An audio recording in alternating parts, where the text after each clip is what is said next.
I really love it with push strats, especially able to go uphill, because the Midnight Pulse just takes up that whole entire ramp area where enemy teams usually stay. So the Tinker now being grabbed by Evil Geniuses, so that one is not going to be the hands of Arrow Gaming. Of course, I'm expecting DDZ to be playing the Naga Siren, but Arrow, they are known for switching around their roles quite a bit, so it's entirely possible that DDZ could have been playing, you know, a Tinker and Invoker here, and somebody else will take the Naga Siren. We had a couple of bans, Lich as well as the Mirana banned out by EG, while the Razor and Ember Spirit taken out by Arrow Gaming, and they're going to get themselves the Bane for Arrow, which, I mean, just a strong support, strong disables to catch out both the Enigma as well as the Tinker, I suppose, dealing with any kind of split push. Yeah, Bane works pretty well, especially when you have Tidehunter as well, because you can deal with something like Wraith King. If he is a carry, which they probably predict a little bit as well, seeing these heroes, then you can just enfeeble him and anchor smash him, and the guy is, you know, he's hitting for nothing. Yeah. So it's a pretty straightforward counter there, and it's always nice to have Bane against Enigma, because even when you have BKB on Enigma, you can still be disabled with Phoenix Grip, you can still be disabled by the net from Naga Siren, so there are things that can deal with you. Beastmaster, another hero that would work, is now picked up by EG. So it's Beastmaster Tinker, TP into the bird. It's going to be really annoying to play against. It's one of the most dangerous combinations and has mostly been run by the American teams, I will say. Like, overall, I have seen Liquid play it, I've seen, I believe, Navi US play it as well, and I have seen EG play it before as well. 5 seconds remaining. In going back to some of my time playing competitive, it was like Tinker and Beastmaster was like a pocket strat for many of the lower tier American teams as well. So it certainly seems to be a very cultural thing. But Beastmaster, I don't know, I feel like in general Evil Geniuses are going quite greedy with their draft, with like the Enigma combined with the fact that Beastmaster is not a solid, well, I don't know, let's start with, first of all, what are the lanes here from Evil Geniuses? Is this a Beastmaster mid or is it off lane? I expect it to be offlane, but I mean, I've seen so many different things from teams. I've even seen Fnatic run a support Beastmaster several times when they do the same strat with Tinker. So I guess that's doable as well. I'm not too sure about it though, and I actually don't like it as much on Radiant as I do on on Dire as I do on Radiant. If you're gonna run support Beastmaster, just because of how the map is laid out. Reserve time. But either way, they have very flexible picks in terms of how you want to lane it. Right. Hell, we even saw Ryzen play offlane Enigma yesterday, and it worked out in the end, even though it was pretty brutal to watch on the laning stage. Yeah, for me, I'm just looking at this and going, if this is Beastmaster offlane, he's an offlane hero that utilizes Ancients. Another hero utilizes Ancients. Enigma is a jungler. So you've got 3 different heroes who try and utilize neutrals in some way, and they all kind of desperately need it, right? You can't take the jungle away from Enigma. You can't take, I mean, I guess the best option would be taking Ancients away from the Beastmaster and giving that to the Tinker. You obviously need to have Boots of Travel and Blink. That's higher priority than the Beastmaster's Blink. But at the same time, it's just like you then relying on the Beastmaster to be able to get experience in his lane, and he's one of the offlaners that has a serious trouble. Weaver now being grabbed by Evil Geniuses, so it looks like for me, it is going to be a Beastmaster in the offlane. Arrow Gaming though, we haven't talked about this, the Pugna pickup. It looks like they're almost looking at the greed from Evil Geniuses and going, let's take some map control really early on. If we can take some early tier 1 towers, that'll mean a faster radiance for Naga Siren, and then from there we just do Naga things, right? We just split push, we just farm up really quickly until Naga 6-slotted, and then we push in again. Yeah, be a Naga. Naga is so annoying when she does hit that farm when you have your radius and just split the entire enemy team. 5 seconds remaining. Quite nice against Wraith King, who's not going to be a carry in this game, by the way. We didn't really mention it, but as soon as we see the Weaver, this just puts Wraith King into a support position. Unless you want to do something totally crazy, but I don't think we're going to see something like support Beast in this game. Right. But the Pugna pickup, I like it from Arrow. You need to kind of capitalize on the window that you have. You have a timing window before Tinker gets too farmed and before Weaver gets his items enough to split push. You can really go and just hammer down the towers before this stage and then go with your gold advantage of Naga and try to claim the game. So something like that is going to be the game plan. I wonder what they want to add up as their last hero here. zeros available. Of course, Mirana is banned out though, so no combination this time with the Bane Mirana. It is ridiculously strong when you see it though. Yeah, for me, I'm looking, I just want to see disables, and I think Shadow Shaman would have been perfect there. It would have given them additional pushing power, but of course, I should have expected this. Rubik is a standard for arrowing, so they are going to be playing that one. In general, though, I like the game plan here from Arrow. It's not the typical kind of Pugna push, where it's like, okay, guys, we got to take a Rax by 25 minutes. I like the idea of them pushing early in order to get a gold advantage for the Naga Siren, and then just letting Naga push this game a little bit later. Evil Geniuses do have a really greedy lineup, but if they can survive through the laning phase and do decently there, even if they do lose some tier 1 towers, if they trade that for farm on the Tinker farm, I think they absolutely can go into the late game up against the Naga Siren, because while there is some good support behind that Naga Siren, I would say it's not as good as Evil Genius's utility, especially with that black hole. It's hard to say though, because this is a dream game for Rubik. So I agree that there's a lot from EG, and if the Tinker plays really well, of course. I mean, if Arteezy gets the Hex, he can do a lot with it. And even with just a Dagon E-Blade combination, you can also shut down a lot on Arrow Gaming. The Rubik is the big factor that we have to look out for in a 30-minute plus kind of scenario, because he has so much to choose from. There's a Shikuchi, which is amazing. You have a reliable stun pickup whenever you want from Wraith King, which is also really convenient if you're playing Rubik. You're like, hey, I need a stun. Oh, Wraith King, you have no other spells to use? Very nice then. And then you even have stuff like the Beastmaster Roar. You have the Hawk, can be nice to steal in some scenarios.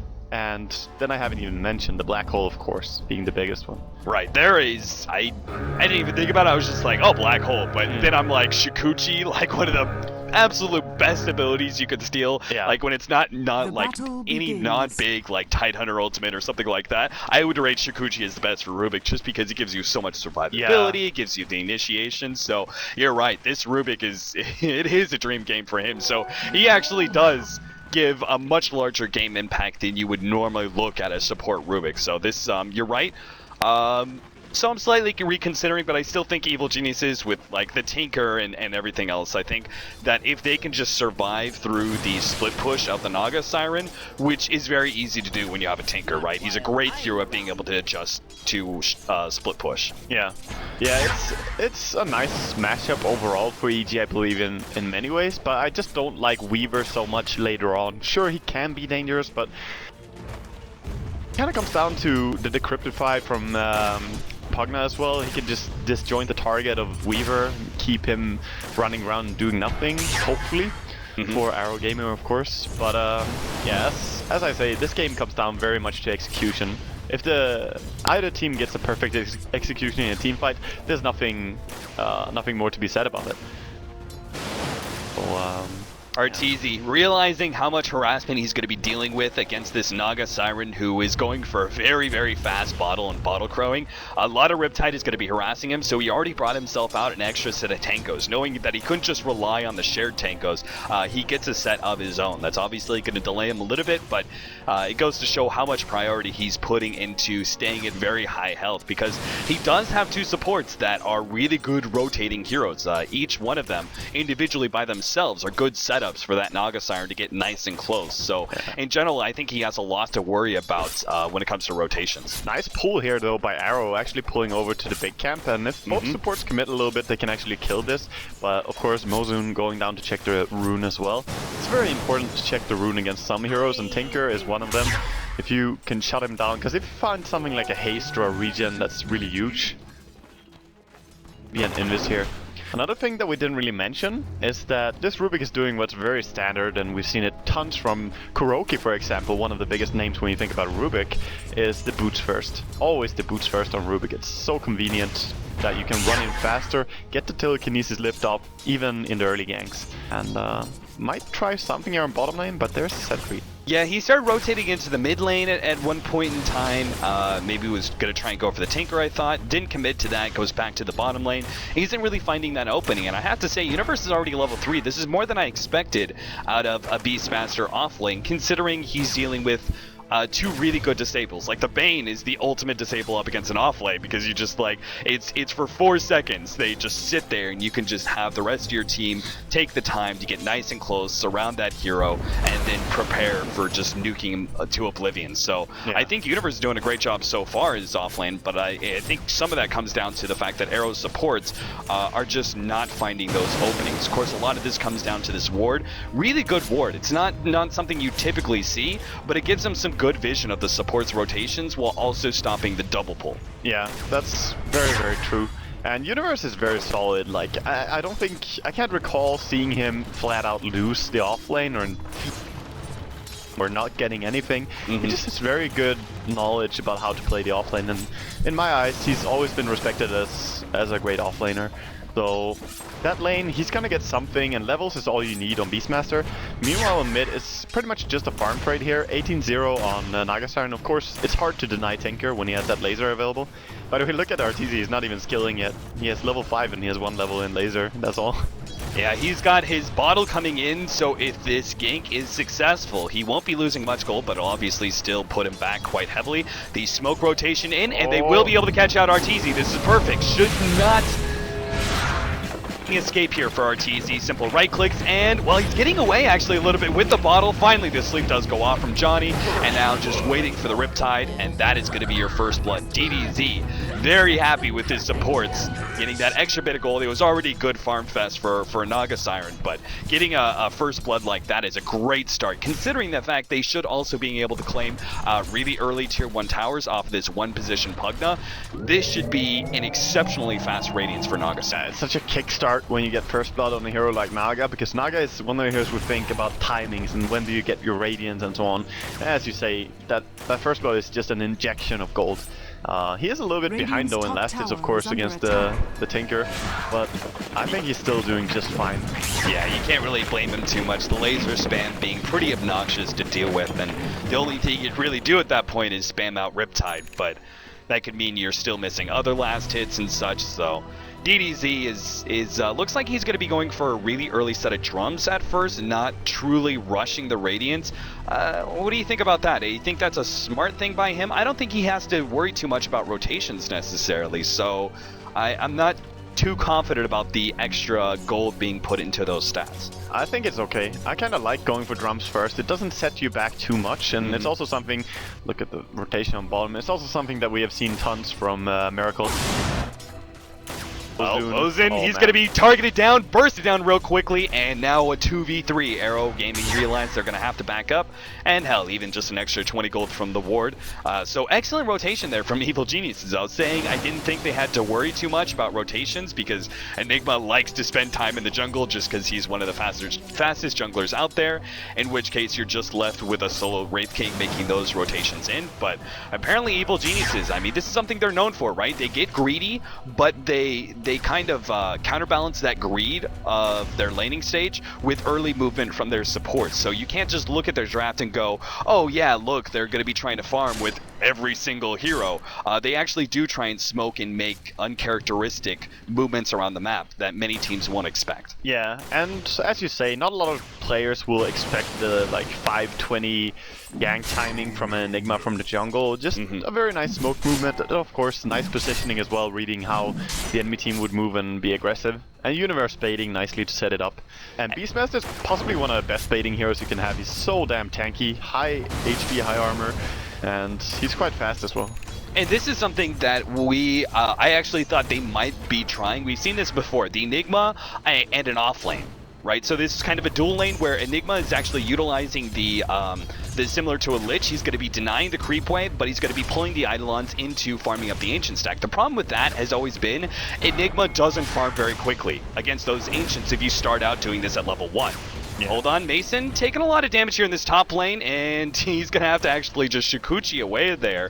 Has no extra regen, so that's not really a good start for him. But going back to this, I like this whole entire idea because Enigma at level 5, he's got the level 3 Eidolons. He's got the power to be able to farm up that Ancient stack and won't be losing. Pugna's going to be gone on Universe, just now picking up level 6, opts to try and initiate onto Lance, and now the Black Hole even being committed just to finish him off. PPD now coming in, will be able to land a stun onto Johnny, who tried to fruitlessly try and help out his carry.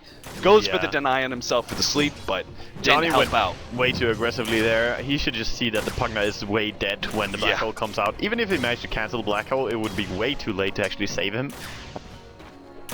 So yeah, a little bit too greedy by Johnny. Bottom here, look at the Tide. He's level 5, but he's getting level 6 right now. Walking in. Oh, this is perfect. Initiates with the Ravage. Follow up. Anchor Smash already leaving Zai so low. One last click, and that's going to come from the tower. Evil Geniuses forced back as their attempted push is spoiled by a Tidehunter rotation. That means it actually a pretty early... Okay, never mind. I saw him at 1500 gold. I was like, you're so close to a BK or a Blink Dagger.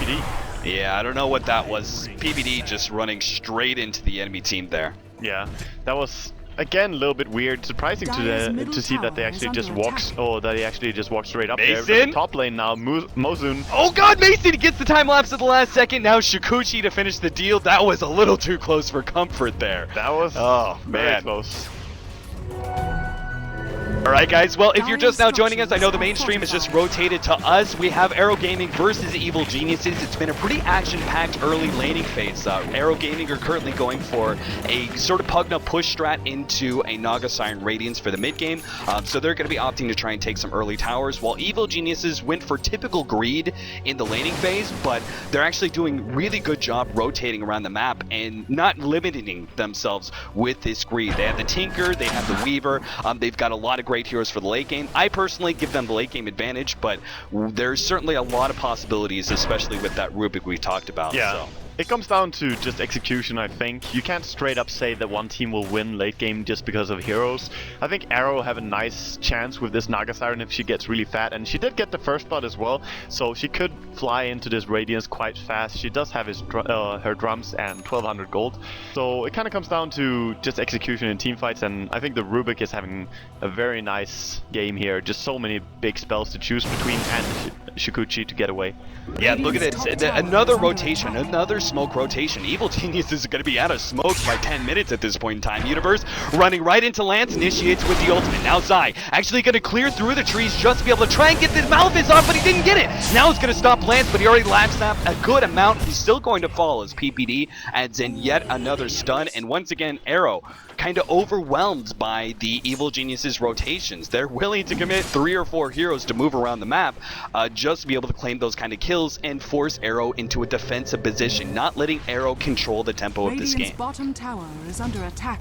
And this is also something we didn't really mention since you newcomers came to the stream, but they have the Beastmaster Tinker combination, which means throughout this game we're gonna see a lot of teleports onto the bird from Beastmaster. Oh, double TP down here. Ooh, Johnny, tower. Who was so close to getting that sleep. Do have the Tidehunter. He has a Ravage. If they could just get close enough, Johnny should be able to land the sleep. Gets close enough for the Ravage. Actually, great exchange. There's PPD. Actually takes the Nightmare and dodges the Ravage in the process. Zhang Zai trying to get close enough for Zai. Won't be able to claim it now. Here comes the Tinker. And Zhang Zai is in some serious trouble. PPD does have another stun with the nukes from Arteezy. Now, they're not going to go for the kill. Not just yet. Backing themselves up, they got away from the Ravage without losing anybody. That is perfect. They even managed to claim that tier 1 tower, and it wasn't even denied. So, all in all, successful play there for EG. Quite successful, but in the meantime, we also see Naga Siren just farming as much as she wants. Nothing is really stopping her at this point. And to be fair, it is very hard to stop the Naga Siren from farming. But, you know, she has 2,000 gold, and those drums, it is getting a little bit risky to not stop her at all. The Rubik was also not there. They're putting a lot of priority. You don't normally see a Rubik being prioritized like this. There are many other supports, Skyref Mage, Wraith King, who would be given the kind of solo experience that Mosin is right now, but we talked about this before. There's so many good ultimates for him to steal. It is going to be a priority for them to get to level 6 as soon as possible, especially if he can get that Shikuchi right off the bat. And he got it. Got it immediately. So level 4 Shikuchi, he does have a little bit of mana problems until he gets his mana boots though, and the top lane now is the point of attention for EG. Enigma Eidolon's doing a lot of work so far, and Arrow without a Ravage, I don't think they can truly go for this fight unless they're going to pull the Naga Siren away from that farm, and that's just not a possibility. I mean, you're sitting at 2,500 gold, you're so close to getting that relic, it's pointless for you to try and bring the Naga Siren in, so I think they're going to be losing a lot of towers. I didn't really expect this, right? We talked about the Pugna pushing possibilities. We thought Arrow Gaming would be the one really taking early towers, but the rotations from Evil Geniuses have certainly given EG enough of an advantage that they are constantly being the aggressors now. Yeah, we didn't really mention it, but I mean, that's why a lot of teams respect Enigma so much, because he can just non-stop go and push a tower. Like, you take the towers really easily with your Eidolons early on in the game. You have an early mech finished up as well. And bottom tower was just kind of brute forced down, and same for a top tower, which was already brought down low. But that's Enigma's big power, really. Of course, later on, team fights, Black Hole is important, but the push power is probably the biggest part. I do see a good game plan here for Arrow Gaming, right? So they're going to be farming up the Ancients with Tidehunter right now. They've stacked that up a little bit so he can get that fast Blink Dagger, despite the fact he slowed it down slightly with Arcanes. He's still going to have that. The mech is going to be up soon for Lance, so they have some really good team fight potential at that point in time. They could just four-man while the Naga Siren goes and deals with the split push possibilities from the Weaver as well as the Tinker in the other two lanes. So they can actually start evening out this tower lead. But at the same time, I think Evil Geniuses have enough to contest. Yeah, I mean, it's, as you say, they have a nice plan in that regard, but there's a downside to it. As soon as EG get the Dagon finished up on Tinker as well, he should really rush Dagon now after his blink. As soon as he has that, they can just gang non-stop with this bird.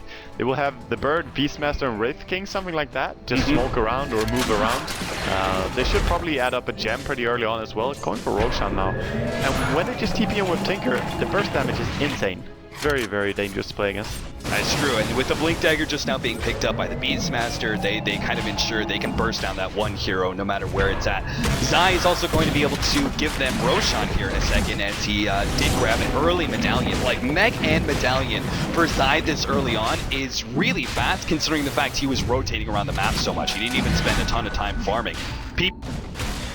Held up by the telekinesis, Johnny not really in range to get the follow-up disables. Arteezy's doing a great job just spamming and making sure Arrow can't really go for the fight just yet, but with the ward being laid out, it's too dangerous. Now Arrow Gaming gonna fully commit to trying to take this fight. Roshan's getting low, sitting at about 500 health. PPD is going to fall. There goes that reincarnation. Excellent job there from Evil Geniuses as they force Arrow back, and now that they've got Roshan, they can go ahead and fight this. Arrow looks like they're gonna pop the Naga Siren Sleep in order to get everybody out.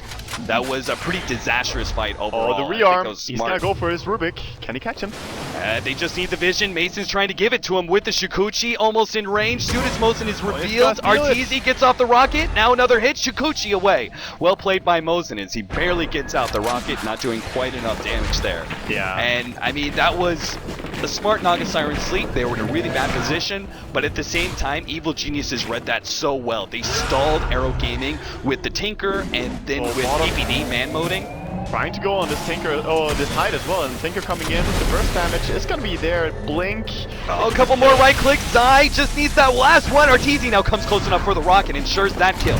Zai getting low, but in March the Machine still doing a lot of work. Zai turns around, not quite going down. Oh!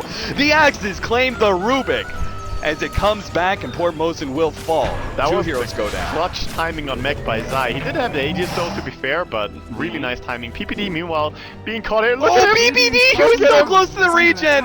The Riptide will make sure he goes down, and DDZ is actually going to be able to pick up the Relic on his way through the secret shop. So the Radiance is getting closer, but I still see it. That end snare looks so much fun. Maybe not so much fun for PPD though, just standing there with a regen right in front of his face. Yeah, that was so unfair. But yeah, I mean, even if we do have the Radiance, DDZ, like, Naga Siren becomes the fastest farming carry in the game, I would say, once you have that Radiance, right? But yeah, even at that point, look at the ground he has to recover. There's over a 10,000 gold lead already for Evil Geniuses. Even if he does spend a good amount of time farming with the Radiance, and they even try and take a couple of towers, I still don't see them actually regaining the gold lead. Yeah, it's very hard right now, because Tide is, sure, he farmed up the Ancients, but he's really underfarmed. 17 minutes in, Blink Dagger Mana Boots is not impressive on a Tide. And meanwhile you have the Rubik, who's really poor, as well as the Bane, who has only 5 CS, of course. Bane is not a farming support. Here it comes. DDZ in some trouble. Universe trying to blink in, get off the ultimate, but no. He blinked in, got caught in this little cobs here of trees, and unfortunately Universe won't be able to find it. They're still actually trying to go for it with the Hawk. But, still a defensive song though. Ooh, maybe they could actually do this. They could bait it out with the smoke, possibly. They're going to go for the fight in the middle lane. Ravage goes off, catches out 2. They're going to go for PPD first. He doesn't have a reincarnation. Meanwhile, Beastmaster locking down that Rubik, able to kill him. Zai held out by Johnny, but they don't even have enough burst damage, so the rest of the team was forced back. Arteezy as well as the Beastmaster coming in from the side forced Arrow back, and they couldn't even go for the simple kill on Zai, who had a full Fiend's Grip on him. Yeah, well, it didn't look so simple when you saw the execution of it, and EG, the fact that they had Aegis on one and the other one was Wraith King, sure he didn't have reincarnation yet, but just not an easy hero to burst down that fast. He's rather tanky. Radiant structures. Arteezy spamming out the March of the Machines, making sure that really Arrow can't go past this line, and that allows Enigma to have the room to just, again, brute force down these towers, and that means he's going to have a BKB really soon. Look at that, already having an Ogre Club after every other bit of farm that he already has, and at that point, there is nothing to stop him except Ensnare and Rubik stealing Black Hole himself. Oh, Fiend's Grip as well. Oh, Fiend's Grip, of course. There are some things, but it's still worth going for this, just because there are so many other things that can stop him, the Ravage and the Song, even the Telekinesis or Sleep, there are a lot of things that you're gonna stop with your BKB, and you force the enemy to direct their hate towards you. And you're an Enigma. If they focus you, your Weaver and your Tinker will be very happy with what you're providing. So it's a little bit of you know, just directing the enemy's hate, because if Arteezy gets some space to throw out all the nukes that he will have with this Dagon build, he's gonna kill the enemy quite fast. Yeah, you're right. I mean, if he actually BKBs and doesn't get hit by the Ravage or whatever, and the Fiend's Grip is used on him, he's still not going to go down from that. Like, his Black Hole will be intercepted, but there's so much magic damage on the side of Arrow that they won't actually be able to kill him during that Fiend's Grip time, most likely. And so I think BKB is a great choice, and at this point in time, Evil Geniuses, I kind of see them as being unstoppable, right? I mean, you even have Universe, he actually grabbed himself an early gem just to be able to maintain as much map control as possible.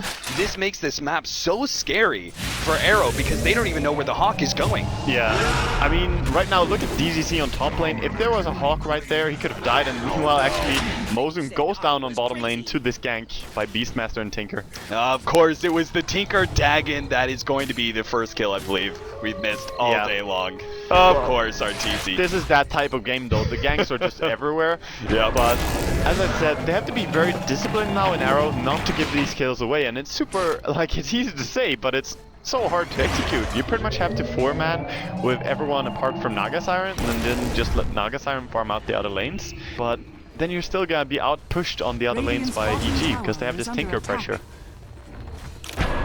Yeah, look at this. I love this setup from Evil Geniuses. They ensure themselves the tier 2 by positioning the Hawk forward, where Arteezy can just teleport in and either spam out March of the Machines or even go for a quick burst kill on any hero that comes to defend. So they just kind of ensure themselves yet another tower, more gold advantage. And at this rate, I mean, considering their dire side and they've taken almost every single tier 2 away from Arrow, they've got so much map control. Roshan is a breeze for them. So whenever that comes up, that's going to be just a little bit of extra gold, experience, and even the Aegis for them. So even when Arrow do find a pick-off, if they catch out the Tinker, you know, for that one time, there's still going to be the Aegis and the possibility that Tinker just blinks himself away before they can do additional damage. Yeah, Universe is just playing out of his mind right now with these summons, sending them everywhere so that he makes sure that Arteezy can travel wherever he wants, even straight out here to a triple camp in Radiant Jungle, so he can immediately farm this, which is one of the best camps to farm in the entire map for a Tinker. You teleport there and clear 3 camps with just 2 marches. So it's just, you know, this is just propelling Arteezy's farm even harder. The fact that Universe is playing the way he is. And now it seems that Arrow want to go for something aggressive here on top lane. They don't have Naga with them at all. So yeah, I'm not too sure about this. They've been spending a lot of time looking for this gank onto the Weaver, and I think they wanted to be able to find a pick-off and turn this into a tier 1 tower, but it's so late in the game. 22 minutes in for them to go for their first real Pugna push. it's too late, right? Evil Geniuses can contest them. They were able to contest them at 10 minutes. At 25 minutes, it's an easy thing for them. Yeah, and it's still the same thing though. They have to go as 4 and then have Nagasiren somewhere else. If they're gonna group up now, that means that Nagasiren will stop farming pretty much, and they can't do that, not this early. And at least she has her boots of travel, so she can be somewhere else on the map and TP in if there's a fight. And I think that's really important, because else his team would just die. They can't fight against EG. The gold difference is too big. No matter how you execute it, when you're this far behind, like we're talking 20,000 gold at this stage. I don't think Arrow can fight at all. They just have to try and play this. Gotta go for something on Weaver here though. Tidehunter jump forward there. I mean, I think they need to be using their big ultimates here just to find that one pickoff. Otherwise, they're just going to get split pushed to death. As you can see, the bottom lane universe is constantly keeping that pushed, as well as the Tinker is joining him every once in a while. And Arteezy, he's actually farming up a stack right now. That is going to be a Dagon 5 already, soon to be Ethereal Blade at this rate. Meanwhile, Arrow Gaming are still grouped up as 4. They're not finding pickoffs. They're not getting farm because they're 4-manning. If DDZ is the only one farming, right? I don't really give that much credit. I know Hani has actually been like, he's told me, you know, Nagasiren, best carry in the late game. Personally, I don't really feel that. I don't see the possibility here of DDZ by himself as a Nagasiren being able to stop everything that Evil Geniuses has. I think it doesn't really matter if your carry is like very good for carrying in late game. If you're 20,000 gold behind, I don't really care so much about the carry. I care about your team composition has some edge. And I'm looking to Arrow. They don't have an edge in a team fight against the EG. It's pretty even, as we said earlier on. The late game, they don't have a massive edge either, because the Tinker, if he gets this type of farm, he's a very intimidating hero. In fact, he just bursts down one of your heroes immediately. And they don't really have an edge in split pushing because of Tinker and Beastmaster doing so much, and even Weaver just standing on one lane all the time. So I'm trying to find whatever Arrow can do, and I think they are as well. But yeah, it just look like they're wandering around. They're kind of lost at this point in time going, they need we couldn't find the pickoff on the Weaver. That was our one opening. If we can't do that, what the hell else do we do at this point in time? Like, they... Sorry, well, there goes! Oh, okay. Ravage completely missed. Yeah, airballing the Ravage there, trying to get something. This is desperation, you know. Yeah. As I said, they are feeling the same, that we don't have anything that's superior to the enemy right now. So what do? Can we commit more to doing different things? Oh, Rubik takes the full Dagon 5 straight to the face. I don't know why he stayed there. Yeah, I don't know either. I think he had Shikuchi. Okay, he had Shikuchi, but during that like 2 seconds of downtime where he was visible and couldn't Shikuchi again, Arteezy just came in and cleaned him up. Yeah, that's very sad. And the Desolator now on Weaver as well. He's still gonna bring this tower down really fast while his team is killing Roshan and pushing out outer lanes and ganking with Tinker. Radiant's top tower, you know, they have so much going for them on the side of EG, and to be fair, I always try and see whatever a team can do when they're behind, because that's, you know, that's the hardest part of Dota, to play good when you're behind and try to bring a hard game back. This game, I can't see any outs. Maybe I'm, you know, just bad, but Arrow, they look like they feel the same. They pretty much have to put all their focus now on DDC and him carrying somehow. Gotta do it. I gotta do it, Wagamama. I just gotta give a shout out to Shiva. I know she's running the analyst desk, and I think they're still watching this match, so shout out to her. Big Ravage and Legs.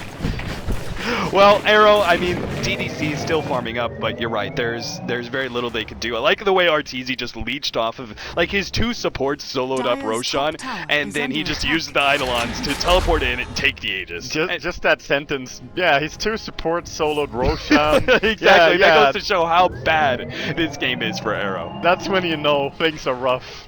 Enemy team solos Roshan with 2 supports. I really think they need to be using Nagasiren's ultimate a little bit more aggressively, but it's hard to say that, right? It's hard to be like, okay, you need to find a pickoff, maybe you should be using Nagasiren to set up those kills for you, because then you leave yourself exposed, especially if you aren't level 16 yet and don't have level 3 Song of Siren. You can't really effectively split push. Even if you find that one pickoff, Nagasiren without your ultimate at that point in time, if you know, push too far and get caught out, there's no defense there for you to fall back on. Yeah. It's rough, and now it seems EG might even want to go and just close the deal a little bit, start putting real pressure on all the lanes here, but also gather up a little bit on bottom lane. I think they could easily just go and take a team fight at this point against Arrow, because what do they really have to fear? They have the Aegis, they have everything. PPD is not really scared of anything. Radiant's bottom tower is under Look at attack. that. I mean, he has to be aware of the ward. Arteezy, that's the only real danger, and he's going to be able to pick off lands. Actually went outside of the ward range, popped his rocket, and then blinked in just for the Dagon. And the Dagon, when you hit Tag in 5, it's actually not that much mana, so the ward really not threatening at that point in time. So, Arteezy. Has fallen. This game is just grim. There's no saving grace here for Arrow. You know, they tried everything they could, but it just comes down to the early play by EG. They had some really good rotations on Enigma coming in. Already at 5 minutes 30, he was down on bottom lane and committing this gank. And sure, it was just a Rubik that you killed. It's not a big kill, but you getting a kill instead of the enemy killing your offlaner. You know, you shut down the enemy team for a while when you bring down even something just like a support hero. Right. And yeah, with this pipe as well on Beastmaster, it just really painful to watch. There's so much farm on Evil Geniuses spread throughout it. So we have the BKB on Zai. We have Arteezy, who's going to have his Ethereal Blade, I believe, right now. Yeah, he has it. Yeah, so he actually has it flying out to him. Universe with the pipe. Even our Wraith King can start transitioning into a semi-carry soon. I think PPD could probably go for like a Maelstrom into a Mjolnir in a little bit. So, wow, Mason actually just picked up a Reaver as well, so he's going to have full out heart. So there isn't even the possibility of them catching out Mason with a Ravage and bursting him down at that point. Bottom lane, they're going to find Arteezy. Finally, they get a kill there, but that's just the Aegis. And I don't think they have enough. Oh, that's solo HP. I don't think they can take this. They're gonna try. Oh my god, Arteezy burst him down real quickly. He has to be aware. Oh, the ward doing so much damage. Now the Fiend's Grip will catch him out. He did get a kill on the Tidehunter. Now Mason coming in from behind claims 2. Both Rubik and then gets a 3rd as Universe stops the teleport away from Pugna. Well, they got Triple Arteezy. kill for Mason. Got Arteezy. The dream. We won. Yeah, Arteezy's down. Won. Zai TPing out mid lane with his BKB on, staying alive. Yeah, that kind of just shows, you know, when you have to die with 4 heroes just to try and bring down one enemy with, you know, just Weaver coming in from behind as well. It was pretty much 4 on 2. You could say, even 4 on 1 to be honest, because Weaver came in so late. Yeah, it's just rough. Well, we're getting there. We're getting there for DDZ. Again, a 6-slotted Naga Siren against Evil Geniuses, who are currently sitting at over a 25,000 gold lead.